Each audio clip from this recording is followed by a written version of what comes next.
पहले 10 बजे की 10 ब्रेकिंग न्यूज का रुख कर लेते हैं। आज की पहली बड़ी खबर झारखंड से आ रही है। झारखंड के रांची से इस वक्त की बड़ी खबर यह है कि हिंसक प्रदर्शन में 2 लोगों की मौत हो गई है और प्रदर्शन के दौरान लोगों ने पुलिस पर पथराव किया और पत्थरबाजी में पुलिस के कई जवानों को चोट भी लगी है। पुलिस की जवाबी कार्रवाई में 2 प्रदर्शनकारियों की मौत। भीड़ को तितर-बितर करने के लिए पुलिस को हवाई फायरिंग करनी पड़ी। हवाई फायरिंग के बाद भीड़ पर काबू पाया गया। बताया यह जा रहा है कि 8 घायल उपद्रवियों को अस्पताल में भर्ती कराया गया है। आगे बढ़ते हैं, दूसरी ब्रेकिंग न्यूज का रुख कर लेते हैं। जम्मू कश्मीर के सोपोर से बड़ी खबर यह आ रही है कि मनोज सिन्हा के सोपोर दौरे के पहले आईईडी बरामद किया गया है। बम को डिस्पोज करने के लिए बम निरोधक दस्ते को बुलाया गया। सूत्रों के हवाले से बड़ी खबर यह है कि मनोज सिन्हा आज नॉर्थ कश्मीर के सोपोर दौरे पर आने वाले थे, उससे पहले की हलचल है। आगे बढ़ते हैं, तीसरी ब्रेकिंग न्यूज का रुख कर लेते हैं।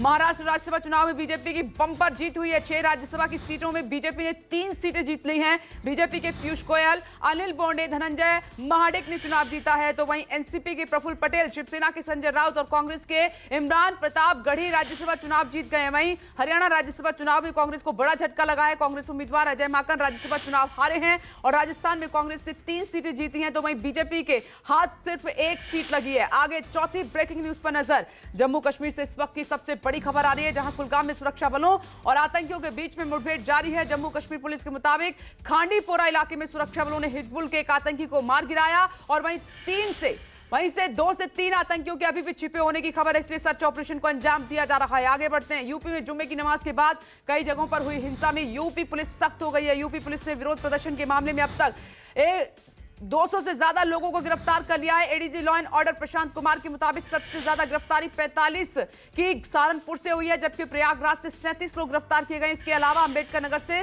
23 लोगों को हिरासत में लिया गया है। अब आगे छठी ब्रेकिंग न्यूज आपकी टीवी स्क्रीन पर। यूपी में हुई हिंसा को लेकर डीजीपी यूपी डीएस चौहान का बयान सामने आया है। मीडिया से बात करते हुए उन्होंने कहा कि शांति व्यवस्था बनाए रखने के लिए धर्मगुरुओं से बातचीत की गई थी। 3 से 4 जिलों में प्रदर्शन हुआ और लेकिन पुलिस ने संयम और सख्ती के साथ स्थिति को पर संभाला। वहीं डीजीपी चौहान ने यह भी कहा कि दंगाइयों के खिलाफ सख्त कार्रवाई की जाएगी, किसी को बख्शा नहीं जाएगा।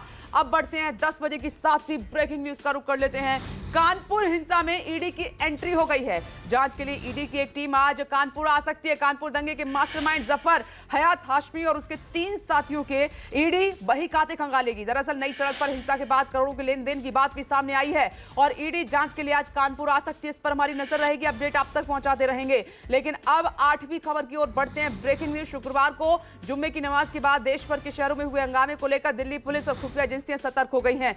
सोशल मीडिया पर बड़ी ही बारीकी से नजर रखी जा रही है। पिछले कुछ दिनों की हम बात करें तो जितने भी व्हाट्सएप ग्रुप बनाए गए हैं वो शक के घेरे में हैं। दिल्ली के अंदर भी कुछ सोशल मीडिया अकाउंट पुलिस के रडार पर हैं, जिनकी चेकिंग हो रही है। अब 9वीं ब्रेकिंग न्यूज की ओर बढ़ते हैं।